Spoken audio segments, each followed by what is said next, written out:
नवीन मंगल प्रवचन के प्रायोजक हैं। वंडर सीमेंट, फर्क नजर आएगा।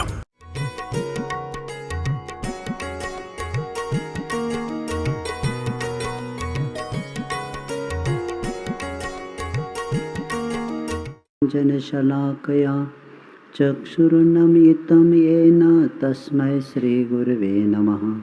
श्रीपरमगुरुभ्यो नमः। परम्पराचार्यगुरुभ्यो नमः। सकलकलशविध्वंसकं श्रेयसां परिवर्तकं सद्धर्मसम्बन्धकं भव्यजीवमनः प्रतिबोधकार्दमिदं शास्त्रं श्रीरत्नकर्णश्रावकाचार्यनामधेयम्। अस्य मूलग्रन्थारसि सर्वज्ञदेवास् तत्ग्रन्थार श्रीगणधरदेवाः प्रतिगणधरदेवास् तेषां वचनानुसारमासा श्रीमद् आचार्यप्रवर श्री समन्तभद्रदेवविरचितं। मङ्गलं भगवान् वीरो मङ्गलं गौतमो गणे मङ्गलं कुन्दकुन्दाद्यो जैनधर्मोऽस्तु मङ्गलम्। सर्वमङ्गलमाङ्गल्यं सर्वकल्याणकारकं प्रधानं सर्वधर्माणां जैनं जयतु शासनं। कोटिशतं द्वादशैवकोट्यो लक्षानैस्य स्त्रिकाण्येव पञ्चाशदष्टो सहस्रसङ्ख्यमेतच्युतं पञ्चपदं नमामि। अरहन्तभासयतं गणहरदेवे गन्त्यं सम्मं प्रणमामि बद्धचित्तो सुदनानो वयं शिरसा। इच्छामि मन्ते सुतवती कावसो गोसालोचन अंगो अंगपैने पौरुण सुत पड़मामि वो वचुलिया चेव सुत तैथुई धम्मकाय सैनिचकलम अंचे में पूजे में वंदामि नमोसामि। दुख को कम को बहिलाओ सुगई गमनम समाय मरणम जनगुण संपत्ति हो मज्जम। पूर्वाणिक स्वाध्याय में श्री आचार्य भक्ति का श्रुतजलधि पारगेभ्य सपरमति विभावना पटुमतिभ्य सुचरितपोनिधिभ्यो नमो गुरुभ्यो गुणगुरुभ्यो। छत्तीसगुण समगे पंचविहाचार करण संदर्शे शिष्यानुगः कुशले धम्माय रे सदा वन्दे। गुरुवत्ति संयमेन य तरन्ति संसार सागरं घोरं छिन्नन्ति अट्टकमं जन्मन्मरणं पावयन्ति। ये नित्यं व्रतमन्त्रो न निरता ध्यानाग्निहोत्राकुला षट्कर्माभियस्ता सपोधनदना साधु क्रिया साधव शीलप्रावरणा गुणप्रहरणा चन्द्राजतेजोदिका मोक्षद्वारकपाटपाटनभटा प्रीणन्तु मा साधव।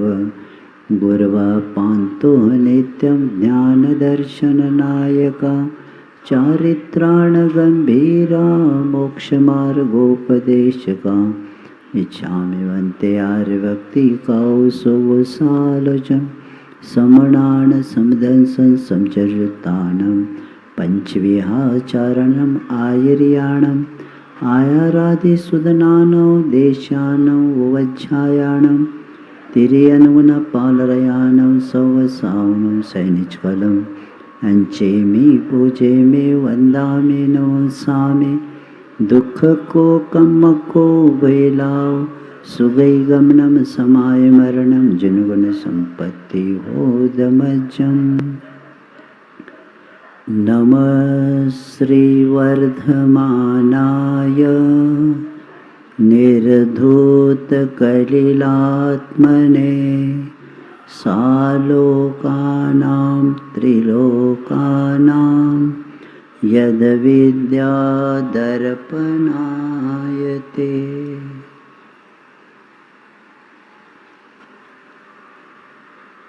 रत्नकर्ण श्रावकाचार्य में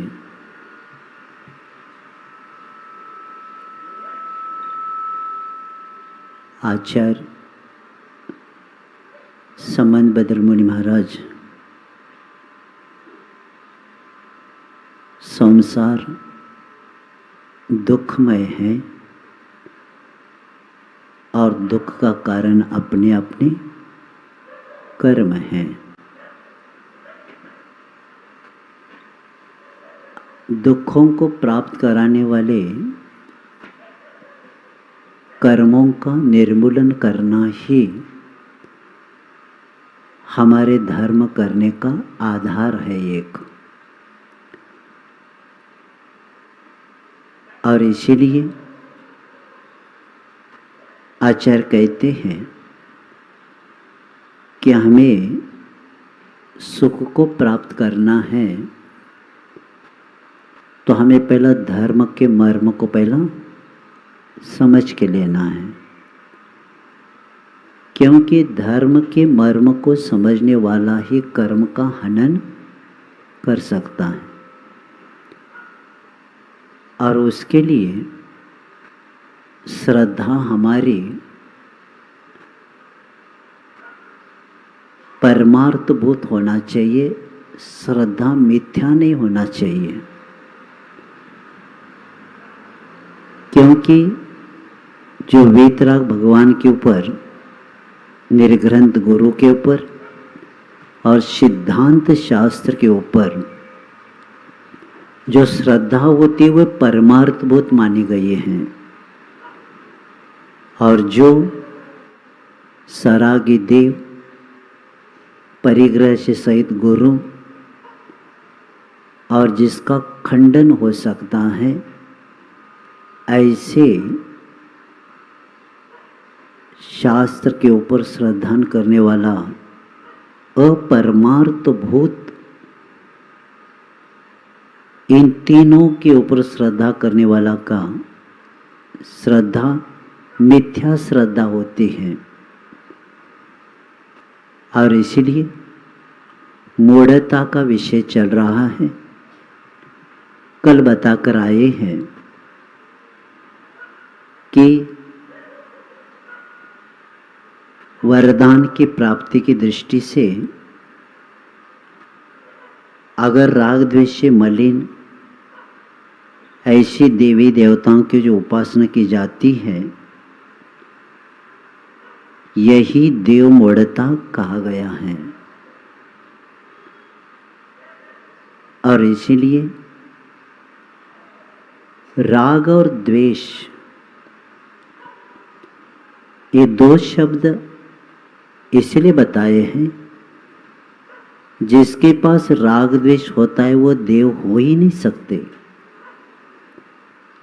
क्योंकि राग द्वेष होने का कारण संसार से संबंधित रहता है। और जिनके पास राग द्वेष नहीं होता वह आत्मा नियम से परमात्मा ही रहती है। क्योंकि संसार में ही राग द्वेष होता है और राग द्वेष करने वाला जो आत्मा होता है वह नियम से इसके द्वारा मलिन ही हो जाता है। और इसी मलिन रहने वाला आत्मा नियम से 18 दोषों से सहित होता है। और जिनके पास राग द्वेष नहीं होता ऐसे वीतराग आत्मा 18 दोषों से रहित होते हैं। और इसीलिए कल बताकर आए हैं, हमें जो भी कार्य करना है सांसारिक इच्छा को लेके धर्म करना ही अज्ञानता है।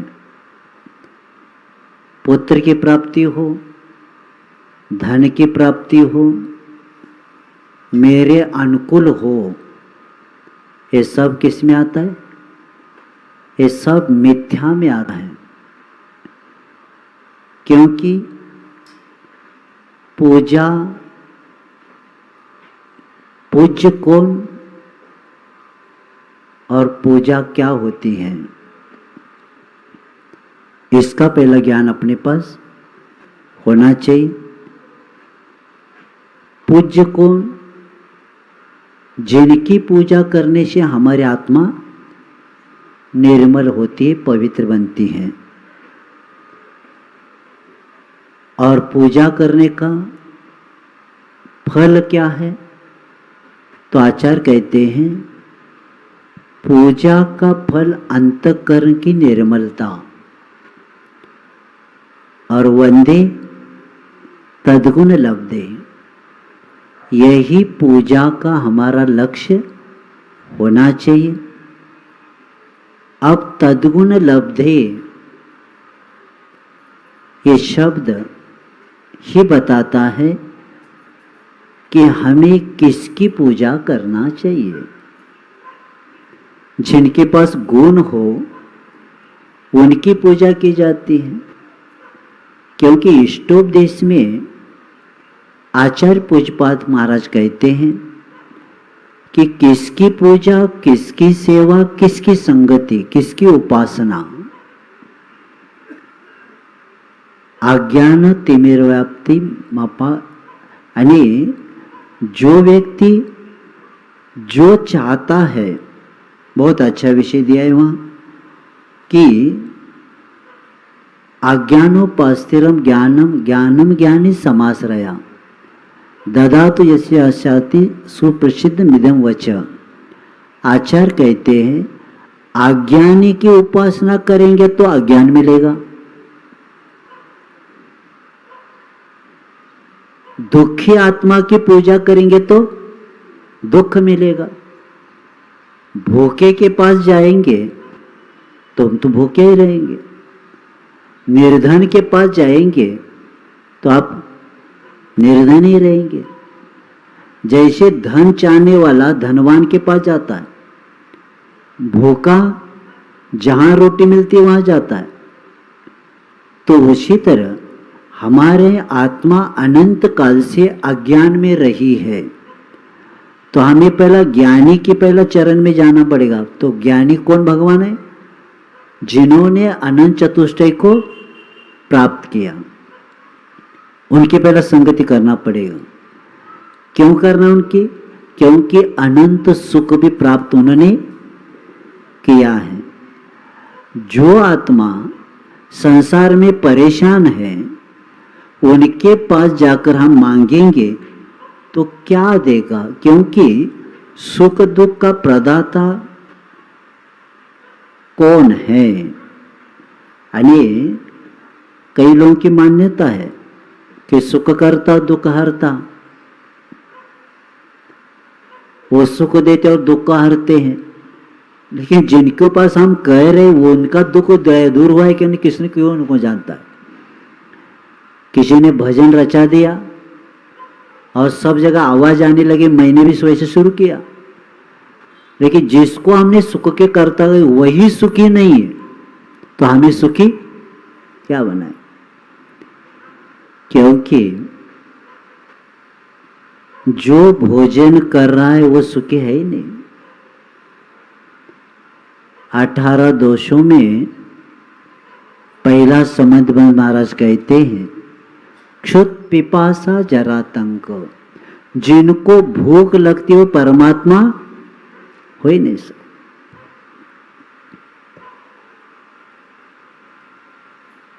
परमात्मा कैसे होते? 18 दोषों से रहित होते, क्योंकि हमारे भगवान केवली भगवान कौलाहार नहीं, भगवान हमारे भोजन नहीं करते। भोजन करते तो हम भी करते वो भी करते, अंतर क्या रहा? और कई लोग कहते नैवेद्य चढ़ाओ, चढ़ाओ, और इधर तो आर्घ्य तो चढ़ाते भगवान हमारा क्या हो जाए, क्षुधा रोग विनाश ना आए। तो इसीलिए बहुत समझ के काम करना है अपने को।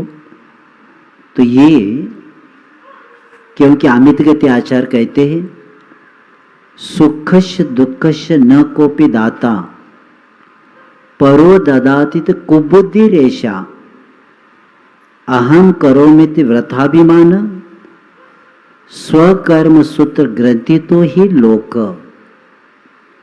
आचार्य कहते हैं सुख और दुख का कोई भी दाता नहीं है,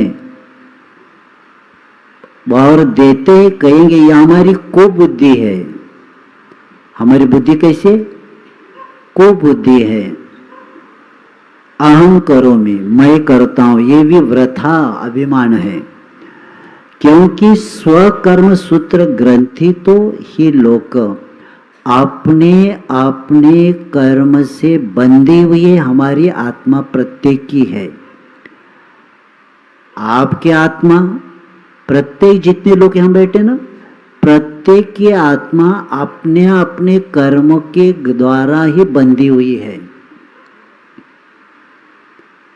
पूरे लोक में प्रत्येक व्यक्ति अपने आत्मा को अपने कर्म के द्वारा ही बांध देता है, और इसीलिए सुख दुख ये जो भी है ये सब स्वयं किए हुए कर्म के परिणाम है। कोई दूसरा देता है, ये हमारी क्या है? कुबुद्धि है। और मैं ही करता हूं, ये भी वृथा अभिमान है, क्योंकि अपने अपने कर्मों से हम बंधे हुए, इसलिए लोकम कर्म बंधन। यानी इसलिए हमें इसे समझना है, और ये हम धर्म करते समय मूढ़ता की ओर न जाए। और कल हम बताकर आए हैं कि हमारे बड़े बड़े आचार्यों ने भी हमें यही बताया है कि वीतराग देव के अलावा कोई देव होते नहीं, और इसीलिए उनको देवादि देव कहते हैं, क्योंकि इनकी आराधना करने से ही हमारा क्या होता है? कार्य होता है।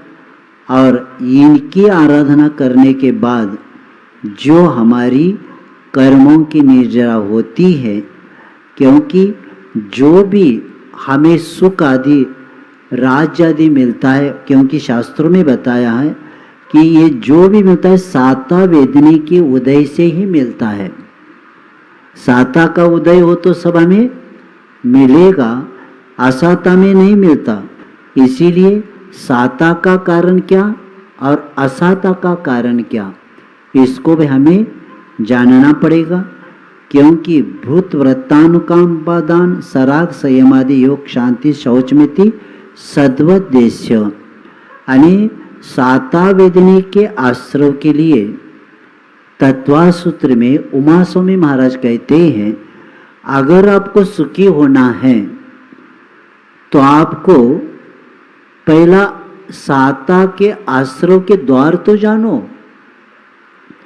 तो उसमें बताते कि समस्त प्राणियों पर दया करना, अनुवृत्ति महावृत्ति के प्रति अनुकंपा करना, दान देना, सराग संयम आदि के, इसमें संयम आदि के योग और क्षांत्या ने कषायों की निवृत्ति करना, लोभ का त्याग करना और अरिहंत भगवान की पूजन करना।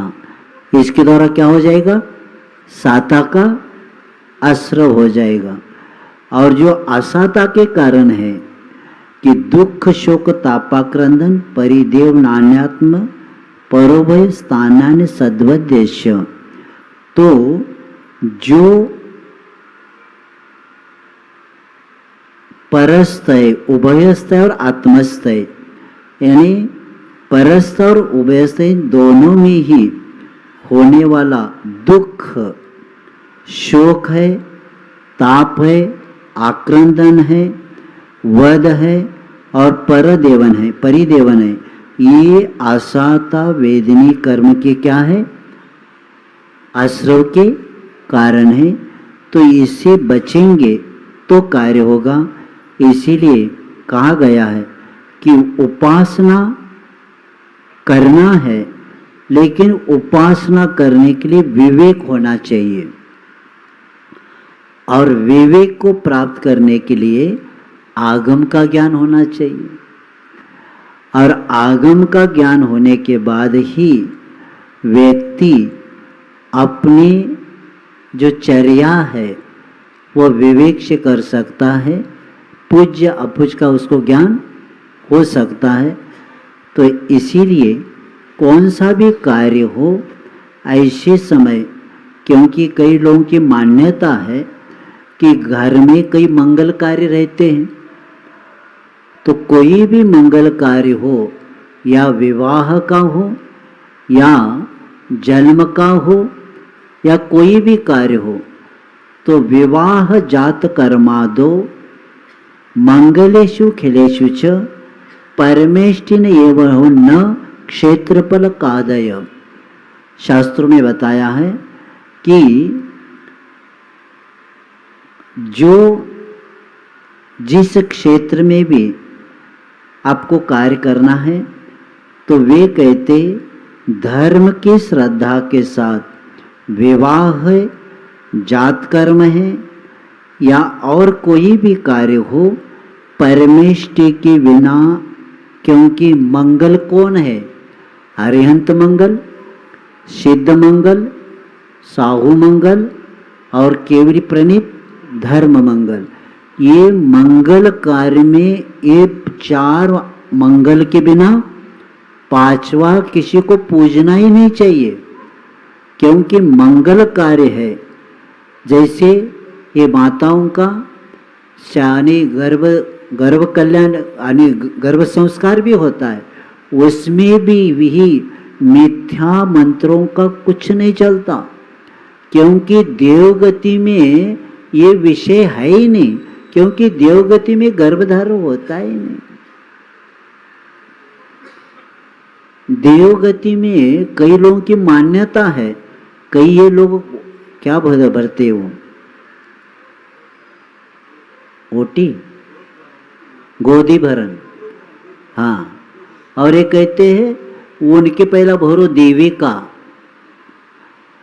और इधर तो कहते सौभाग्यवती को, विधवा महिला का ये नहीं भरते, ओटी नहीं भरते, क्यों? वो विधवा है। और वो कहते सौभाग्यवती महिलाओं के श्राविका को क्या किया जाता है? ओटी डालते। और देवी कौन सी सौभाग्यवती है?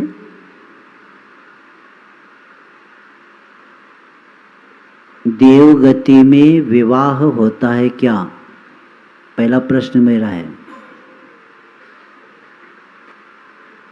देवगति में विवाह होता है क्या?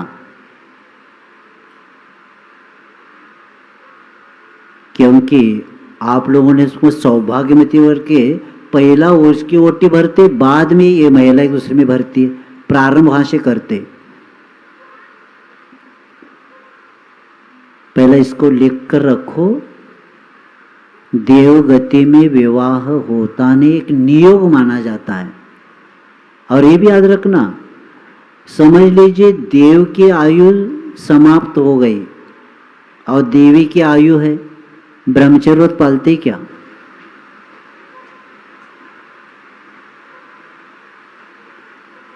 और देव का आयु है अभी और देवी की आयु समाप्त हो गई, क्या देव ब्रह्मचर्य पालते?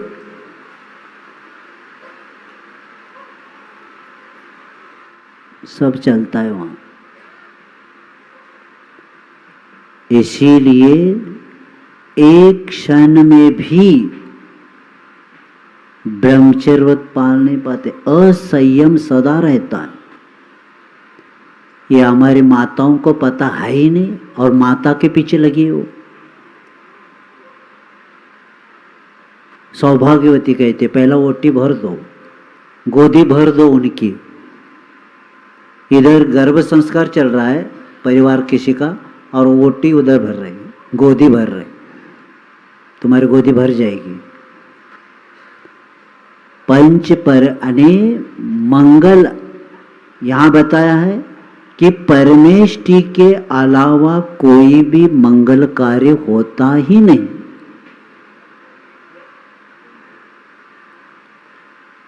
इसीलिए तो हर कार्य में मिथ्यात्व। शादी भी हो गई बच्चों की, पहला भेजते जाओ वहां जाके आ जाओ ईडर के ओर, पहला पैर पड़ के आ जाना, बाद में शुरू करना संसार, आणि मिथ्यात्व से ही संसार शुरू हो गया। और जिनसेन महाराज कहते हैं कि अरिहंत परमेष्टि को स्मरण करते ही ये मंगल कार्य शुरू होता है। कौन से शास्त्र में मैं कल बताऊंगा, मेरे समय नहीं। तो इसीलिए अपने को याद रखना, मैंने जो बताया अभी विषय बाद में ढूंढना पढ़ना पड़े, ये कौन सी कहाँ से बताया, सिद्धांत सार शास्त्र में, या अभी जो मैंने विषय रखा ये वहाँ का है।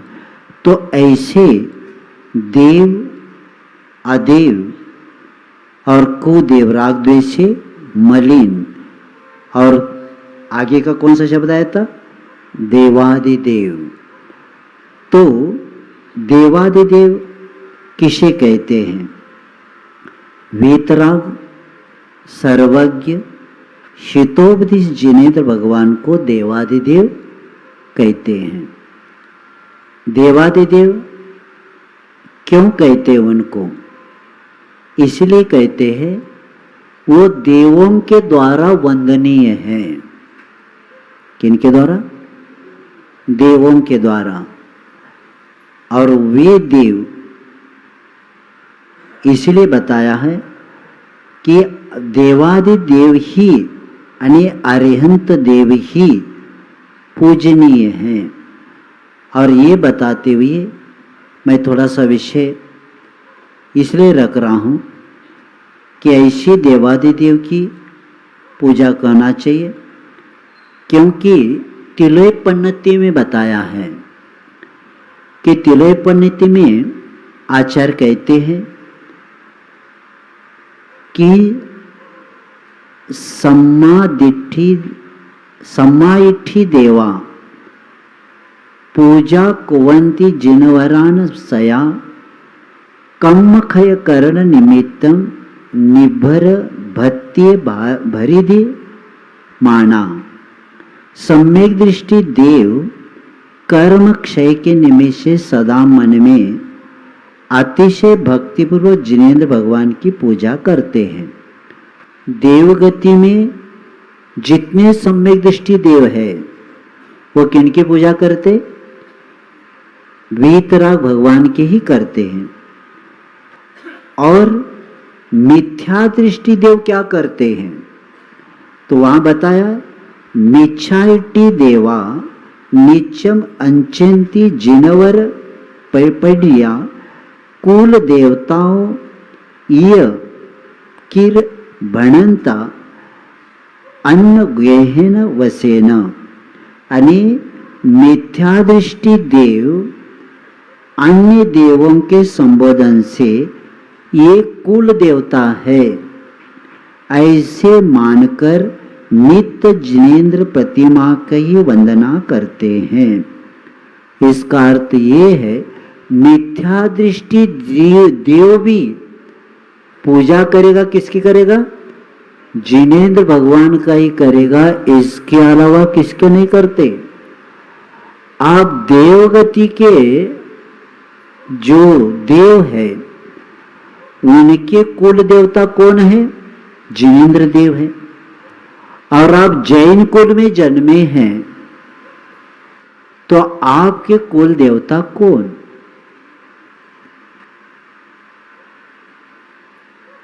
कौन। पहला कुल देवता शब्द का अर्थ समझेंगे। कुल पिता के वंश को कुल कहते हैं, माता के वंश को जाति कहते हैं। तो पिताजी कुल देवता, तो पिताजी कौन से कुल के हैं, कौन से देव को पूजते आए, हमारे जिनेन्द्र भगवान को पूजते आए। तो हमारे कुल दैवत कौन होना चाहिए, जिनेन्द्र भगवान होना चाहिए।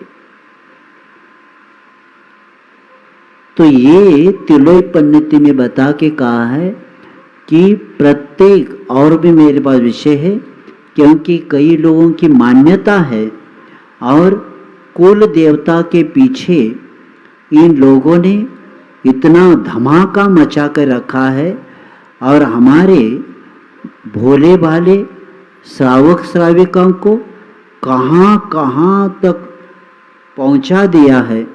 और इसी के कारण मिथ्यात्व इतना बढ़ता जा रहा है दिनों दिन समाज में। उसका एक ही कारण है स्वाध्याय की कमी। और जब तक ये स्वाध्याय नहीं होगा तब तक जैन धर्म टिकने वाला नहीं है। क्योंकि अभी भी हमने एक लेख पढ़ा था, लेख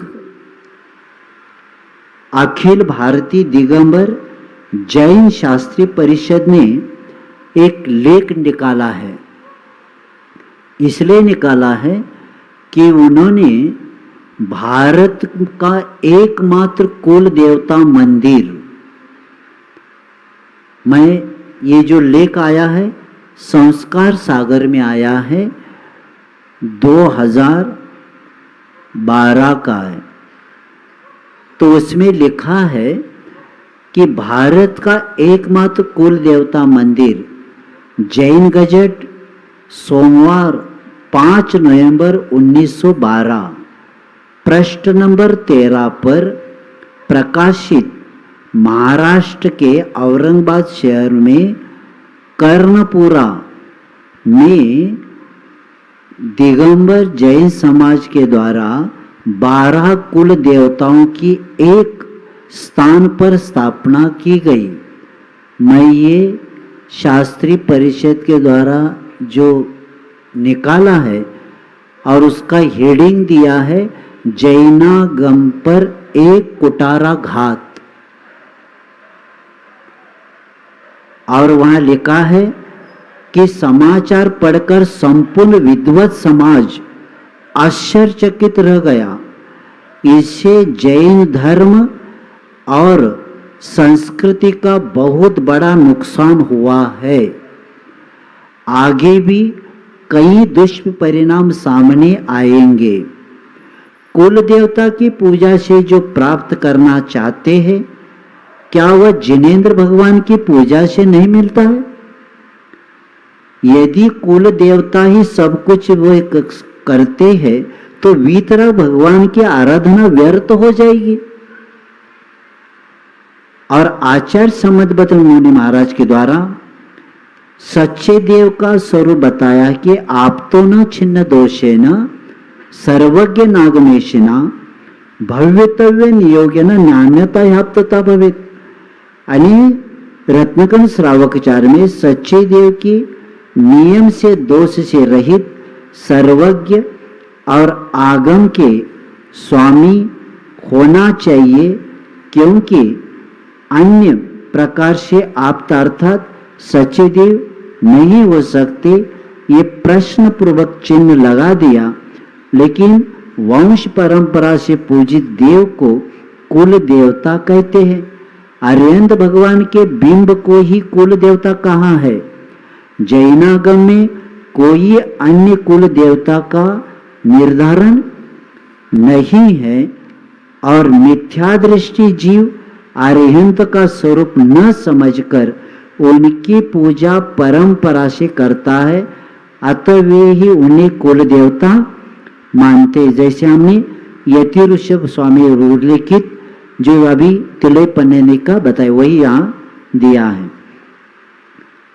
अब तिलय पन्नति भाग 3 में ये विषय आया। तो कुल देवता की पूजा का आधार, जो जिनेंद्र देव के स्वरूप को नहीं जानते वह उनकी पूजा आराधना का उद्देश्य फल आदि से अनभिज्ञ होते हैं। वे जिन प्रतिमा की पूजा औपचारिक रूप से करते हैं वह न तो आत्मा का स्वरूप समझते हैं, न ही सच्चे देव की आवश्यकता पहचानते हैं। वे मात्र पूजक होते हैं, परंपरा से पूजन करते रहते। उन्हें जिनेंद्र देव ही कुल देवता होते हैं। कुल देवताओं का मंदिर चतुर्णी देवों का के भवनों से मध्य, ऊर्ध्व, मध्य और कहीं पर भी कुल देवताओं के मंदिर नहीं हैं। चतुर्मुखी जो देव है ना, उनके विमानों में, भवनों में, आधोलोक में, मध्य लोक में और ऊर्ध्व लोक में कहीं भी कुल देवता के मंदिर नहीं है, क्योंकि अकृत्रिम जो जिनालय है कहीं भी कुल देवता का मंदिर उल्लेख नहीं मिलता अकृत्रिम चैत्यालय में। और इस अवसर्पणी काल में जब से कृत्रिम जिनालय का निर्माण प्रारंभ हुआ, तभी से किसी इंद्र, देव, चक्रवर्ती, राजा, श्रेष्ठी, श्रावक आदि ने कहीं भी कुल देवता का मंदिर नहीं बनवाया। कुल देवता का मंदिर 3 लोक में कहीं पर भी नहीं है। कुल देवता का मंदिर 3 लोक में बताया जा रहा है। ये मैं नहीं बता रहा हूं, शास्त्रीय परिषद ने जो लेख लिखा है मैं आपके सामने रख रहा हूं। 3 लोक में कहीं पर भी कुल देवता का मंदिर नहीं है, क्योंकि कुल देवता का स्वरूप किसी भी आचार्य ने कुल देवता के स्वरूप में वर्णन नहीं किया, क्योंकि कुल देवता की अलग से कोई परंपरा नहीं है, न ही कुल देवता का कोई अस्तित्व है, न जिनकी कोई कुल परंपरा से पूर्वजों के द्वारा पूजन होते उन्हें कुल देवता कहते। वे जिनेन्द्र देव या जिन प्रतिमा ही होती है। इनमें अज्ञानता पूर्वक किसी भी देवता के स्वरूप व पूजा के उद्देश्य के बिना ही पूजन करते, अतः मात्र अंधानुकरण होता रहता है। ऐसे लोग ही सच्चे देव को कुल देवता मानते। दिगंबर जैन जातियों में कुल देवता और कुल देवता को किसी जाति विशेष का मानना कहाँ तक न्याय संगत है। यानी जैन धर्म में अलग अलग है ना, जाति मानते हैं, ये वो अलग अलग, तो कहते कि मानना ये कहाँ तक, यानी किसी जाति विशेष के साथ जोड़ा। ये जैनागम ये न्याय संगत नहीं, क्योंकि जैनागम में खंडेलवाल आदि कोई भी जाति के उद्भव या काल लगभग 10वीं शताब्दी का माना गया है, और इसके पहले जो उपजातियां नहीं अपितु वर्ण होते थे, ये जातियां भी गांव, नगर आदि के आधार पर बनाई गई है। और इन जातियों के कुल देवताओं का निर्धारण किस आधार पर, कब और किस ग्रंथ में किया है, इसका अन्वेषण का विषय है। और जैनाचार प्रणीत ग्रंथों से ऐसा कोई भी ग्रंथ नहीं है जिसमें उपजातियां और उनके कुल देवताओं के स्वरूप का वर्णन किया गया हो। यदि है तो वे कल्पना के आधार पर लिखे गए हैं जो अर्वाचीन हैं। क्योंकि देखो, जैन दिगंबर कहने से तो एक ही सबके रहेंगे, तो ये खंडेलवाल के अलग, इनके अलग, ये कहाँ से, ये अर्वाचीन है, किसी के द्वारा किया गया है और इन्हीं के आधार पर नहीं। और खंडेलवाल जाति में पंडित टोडरमल जी होकर गए, पंडित सदा शुक्लाचार्य हो गए, पंडित जयचंद जी छावड़ा होकर गए, पंडित पन्नालाल जी सोनी होकर गए, पंडित पन्नालाल जी बाकलीवाल जी होकर गए, आदि अनेक प्रतिभाशाली विद्वान हुए। उन्होंने कहीं भी कुल देवता का उल्लेख नहीं किया। और आचार्य जिनसेन स्वामी ने आदि पुराण में कुलचर्या का वर्णन किया है। विशुद्धा विशितिरत्रस्य षड कर्माणु प्रवर्तनम ग्रहीणाम कुलचरिष्ठा कुल धर्माप्यासमतः। आदि पुराण भाग 2 पर्व नंबर 38 और श्लोक नंबर 143, प्रश्न नंबर 252। अर्थात निर्दोष रूप से आजीविका करना तथा आर्य पुरुषों के करने योग्य देव पूजा आदि षट कार्य करना, यही गृहस्थों की कुलचर्या कहलाती है और यही उनका कुल धर्म है। देखो, कुल धर्म के अनुसार कुलचर्या, और कुलचर्या के चर्या कैसे होना चाहिए कि कुल धर्म के अनुसार कुल देवता। कुलचर्या कैसी होती है? कुल धर्म के अनुसार। और कुल देवता कौन होंगे? कुल धर्म के अनुसार ही कुल देवता रहेंगे। यहां भी किसी कुल देवता का वर्णन नहीं है कि देव पूजा को ही कुल धर्म माना है, देव पूजा को ही कुल धर्म माना है। तो हम जिनेंद्र भगवान की पूजा करते, ये हमारा कुल धर्म हो गया। तो हमारे कुल देवता भी कौन हो गए? जिनेंद्र देव भगवान हो गए। और मात्र ये जो जैनागम, यानी किसी देवी को कुल देवों में नहीं कल्पना, ये मात्र है जैनागम में इसकी मान्यता नहीं है। और जैन धर्म में कुल देवता के रूप में तीर्थंकर आदि को ही स्वीकार किया गया है। अलग से किसी कुल देवता और कुल देवी का उल्लेख प्राप्त नहीं है। और मिथ्या दृष्टि जन कुल क्रम से प्राप्त जो जिनेंद्र देव की पूजा करते हैं उन्हें ही कुल देवता मानते हैं। सम्यक दृष्टि जन जिनेंद्र देव के सच्चे स्वरूप को समझकर आत्म कल्याण की भावना से पूजन करते हैं। और वे ऐसे अखिल भारतीय जैन शास्त्री परिषद ऐसे कुल देवता और कुल देवती के स्वरूप और उनके मंदिर आदि को आगम विरुद्ध मानती है। समाज से अपील करती है कि वह ऐसे मिथ्यात्व पोषक अंधानुकरण से बचे एवं ऐसे निर्माण को क्या करे, इसकी मान्यता न दे। समस्त पदाधिकारी अखिल भारतीय दिगंबर जैन शास्त्री परिषद, ऐसे करके इन्होंने लिखा है। क्योंकि जैनाचार्यों ने बताया है विना न्यासम न पूज्यम। क्या बताया है? बिना प्रतिष्ठित किए हुए प्रतिमा पूजनीय नहीं है। और कौन सी प्रतिमा पूजनीय होती है? दिगंबर प्रतिमा ही क्या होते? पंच कल्याण होता है। पंच कल्याण किए बिना जयपुर से लाई हुई प्रतिमा भी आप पूजते नहीं। पूजते क्या? प्रतिमा मंदिर जी में रखा है साइड में, और आप मेहमान को लेके आए या क्षेत्र पर देख लेना, तो प्रतिमा जो अभी पंच कल्याण है उसको क्या बांधते हैं? एक धागा बांधते हैं।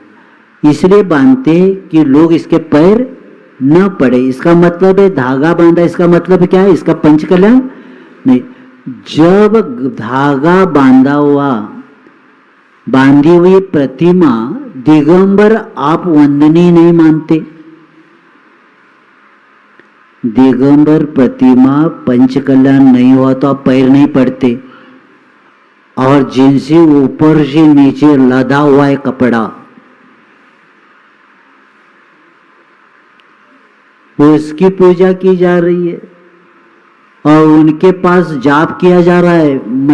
मुझे लोगों ने बताया जहां बंधा है ना, वहां जाकर बच्चियां बहु लोग माला लेके बैठी है, हमारा संसार सुखी करो तुम ही। वो कहते मैं क्या करूं, तुम्हारा कर्म तुम्हारे साथ रहेगा, मैं मेरा कल्याण नहीं कर पा रही हूं। वो हमारा कल्याण क्या करेंगे? यानी इसलिए मैं रख रहा हूं, ये मिथ्यात्व का ये पोषण है। पाप बंद हेतु मिथ्यात्व प्रवर्तक माना है शब्द मूलाचार में। अपरमार्थ प्रतिमा स्थापन करना, ये दो कारण बताए, मिथ्यात्व का प्रमाण बढ़ेगा और पाप का बंद ही होता जाएगा। इसीलिए सावधान हो जाइए कि हमें कई भवों के पुण्य, आचार्य विद्यासागर जी कहते, कई भवों के पुण्य को बेचने के बाद ये क्या मिला है? 5 बातें मिली है हमें, एक एक मिलना दुर्लभ। 5 बातें मिली, कौन कौन से? भव्यपना, कर्म भूमि में जन्म, मनुष्य पर्याय, स्वस्थ शरीर और उच्च कुल। ये 5 क्षत्र चूड़ामणि में बताया है, एक एक मिलना दुर्लभ। और हम लोगों ने कई भवों के पुण्य को बेचा है, तब जाकर भव्यपना मिल गया, यानी रत्नत्रय प्राप्त करने के ऐसी पात्रता, भव्यपना जहां प्राप्त हो ऐसे भव्यपना मिल गया, और कर्म भूमि भी मिल गई, और उसके साथ मनुष्य पर्याय। कितना सौभाग्य हमारा कि भगवान जिस पथ पर चले हैं उस पथ पर हम चल सकते हैं, रत्नत्रय को प्राप्त कर सकते, और कई जीवों ने प्राप्त करके कार्य भी कर रहे, और स्वस्थ शरीर, ये सब मिल गया। और लूले लंगड़े हो तो, अपंग हो तो क्या करेंगे?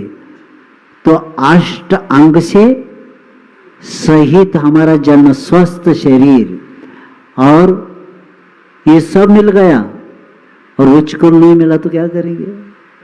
और उसमें उच्च कुल मिला है, ये सब मिला है। इसीलिए दुरुपयोग नहीं करना। इस समय इस भाव में स्वप्न में भी मिथ्यात्व नहीं होना चाहिए, तब जाकर जैन कुल में असंख्यात गुणी निर्जरा होती रहेगी। और इसीलिए ऐसे तत्व को समझ के देवादिदेव जो वीतराग है, और ये भी याद रखना, जैसे सामायिक पाठ में आप बोलते हैं, ये स्मर्यते सर्व मुनीन वृंदे, ये स्तूयते सर्व नरामनेन्द्रे, योगीयते वेद पुराण शास्त्रे, सदैव देवो हृदय ममास्तम। जिसके हमें वंदना करते हो, उनको वंदना कौन कौन किया है? बड़े बड़े गणधर, मुनियों, आचार्य, उपाध्याय में क्या किया है? इनकी वंदना किया है। और स्तूयते सर्व नरामरेंद्र, सब मानव और राजे लोग, चक्रवर्ती, इन्होंने क्या किया? इनकी वंदना स्तुति पूजा किया है। और योगीयते वेद पुराण शास्त्रे, सिर्फ जैन धर्म नहीं, वेद पुराण शास्त्र भी क्या करता है? जिनके गीत गाते हैं, ऐसे देव हृदय ममास्तम, मेरे हृदय में क्या हो जाए? विराजमान हो जाए। तो 1-2 विषय में बताता हूं।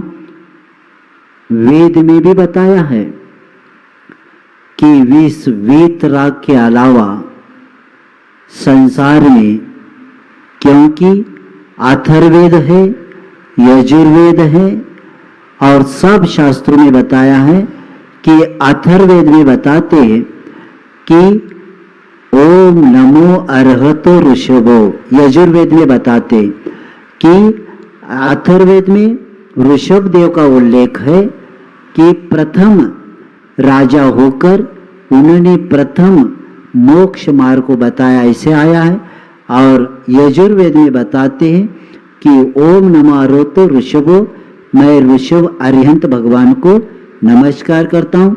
शिव पुराण में बताते की कैलासे पर्वते रम्य ऋषभो जिनेश्वर, चकार अवताराचे सर्वज्ञ सवग शिव आणि विश्व कल्याण करने वाले सर्वज्ञ जिनेश्वर ऋषभदेव कैलाश पर्वत पर मुक्ति को प्राप्त हुए, सर्वज्ञ है, जिनेश्वर है। ये सब किसके लिए? जैन तीर्थंकरों के लिए उपयोग में आता है। और वहां बताया अष्ट षष्टीषु तीर्थेषु यात्रायात फलम भवेत, श्री आदिनाथच्या स्मरणात्वत भवेत। आणि 68 शिव पुराण में बताया है और मनुस्मृति के पुरानी प्रति में बताया है कि 68 तीर्थों की यात्रा करने के बाद जो फल मिलता है वह एक बार आदिनाथ भगवान को स्मरण करने से मिलता है। और हिंदू शास्त्र में योग शास्त्र जो हठ योग दीपिका है उसमें मंगलाचरण में बताते श्री आदिनाथाय नमस्तु तस्मै, आणि आदिनाथ आणि ऋषभनाथ भगवान को नमस्कार हो जिन्होंने हठयोग विद्या का सर्वप्रथम उपदेश दे दिया, जो ऊंचे राजयोग पर चढ़ने के लिए नशीने का उन्होंने काम किया। और ऐसे बता के वे धम्मपद यानी बौद्ध शास्त्रों में भी आता है और ये नाग पुराण में भी आता है, वायु पुराण में भी आया है, भागवत में भी आया है और प्रत्येक शास्त्रों में इसीलिए कहते देवादि देव प्रत्येक धर्म में इसको स्वीकारा है। और यहाँ तक ऋग्वेद में आया है कि जैसे जैन दर्शन का एक मूलभूत सिद्धांत है अप्पा सो परमप्पा, हर आत्मा क्या बन सकता है? परमात्मा। यही सिद्धांत ऋग्वेद में भी बताया है कि चत्वारो श्रृंगा त्रयो अस्य पादा द्वे शीर्षे सत् हस्तसो यस्य त्रिधा बद्धो ऋषभ रोरवीति महादेव मर्त्यान निवेश। ऐसे ऋग्वेद में बताया जिसके 4 श्रृंग है। ऋग्वेद में क्या बताया? 4 श्रृंग ने क्या? अनंत दर्शन, अनंत ज्ञान, अनंत सुख और अनंत वीर।